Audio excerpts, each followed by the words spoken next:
रवीना टंडन मजबूरी में सलमान के कहने पर हीरोइन बनी। नवाज शरीफ रहे हैं उनके फैन। कारगिल वॉर में उन्हीं का नाम लिखकर मिसाइल दागी थी।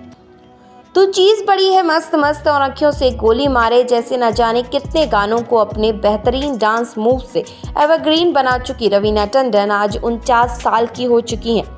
प्रोड्यूसर रवि टंडन की बेटी रवीना कभी भी फिल्मों में नहीं आना चाहती थी। हालांकि सलमान खान से अचानक हुई एक मुलाकात ने उनका ताउम्र का फिल्मी दुनिया से रिश्ता जोड़ दिया। यहाँ रवीना सलमान खान की मिन्नतों पर फिल्मों में आई और रातों रात स्टार बन गई। रवीना की पॉपुलैरिटी को सिर्फ इस बात से आंका जा सकता है कि भारत पाक के बिगड़ते रिश्ते और कारगिल युद्ध के दौरान पाकिस्तान के तत्कालीन प्रधानमंत्री नवाज शरीफ रवीना के प्रशंसक हुआ करते थे।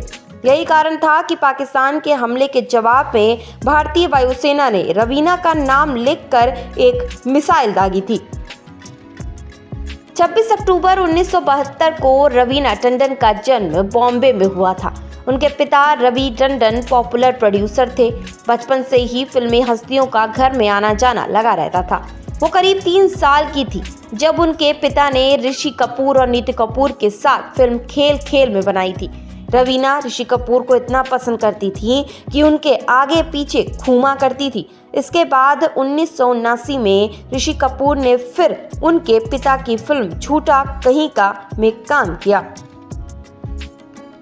रवीना टंडन महज 14 साल की थी जब उन्हें अपने भाई के एक दोस्त से प्यार हो गया। वो लड़का उम्र में रवीना से काफी बड़ा था। वो रोज कॉलेज जाता था और रवीना छत पर बैठकर उसके लौटने का इंतजार करती थी। इंतजार में वो पंकज उदास के गाने सुना करती थी। जब भी वो लड़का रवीना के भाई से मिलने घर आता था तो वो बस उसे निहारती रहती थी। एक दिन रवीना उस लड़के से बात करने के लिए अपने भाई के कमरे में चली गई, लेकिन उस लड़के ने सीधे उनकी चोटी पकड़ ली और मजाक उड़ाते हुए कहा, मोट कैसी हो। उस लड़के का ऐसा रिएक्शन मिलने से रवीना टंडन पूरी तरह टूट गईं और उन्होंने वजन कम करने की ठान ली।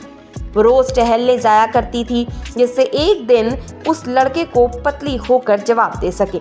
2 साल बाद रवीना ने खुद को ट्रांसफॉर्म कर लिया। 16 साल की उम्र में रवीना बेहद खूबसूरत लगने लगी थी। एक दिन उसी लड़के ने उनसे डेट पर चलने को कहा, लेकिन तब तक वो उस लड़के से 3 इंच लंबी हो चुकी थी। मीठी बाई कॉलेज से पढ़ाई पूरी करने के बाद Raveena Tandon genesis PR company में फोटोग्राफर प्रहलाद कक्कड़ के पास इंटर्नशिप करने लगी। किरण जुनेजा के online chat show inside talk में रवीना ने बताया कि एक दिन एक कंपनी की एक मॉडल अचानक कहीं चली गई और स्टूडियो में एक अर्जेंट फोटोशूट होना था। ऐसे में फोटोग्राफर और डायरेक्टर शांतनु शोरे ने रवीना से मदद मांगी। रवीना ने उनके लिए एक फोटोशूट किया था जो काफी चर्चा में रहा। उन तस्वीरों की बदौलत रवीना को कई फिल्मों में ऑफर मिले, लेकिन वो कभी फिल्मों में काम नहीं करना चाहती थी।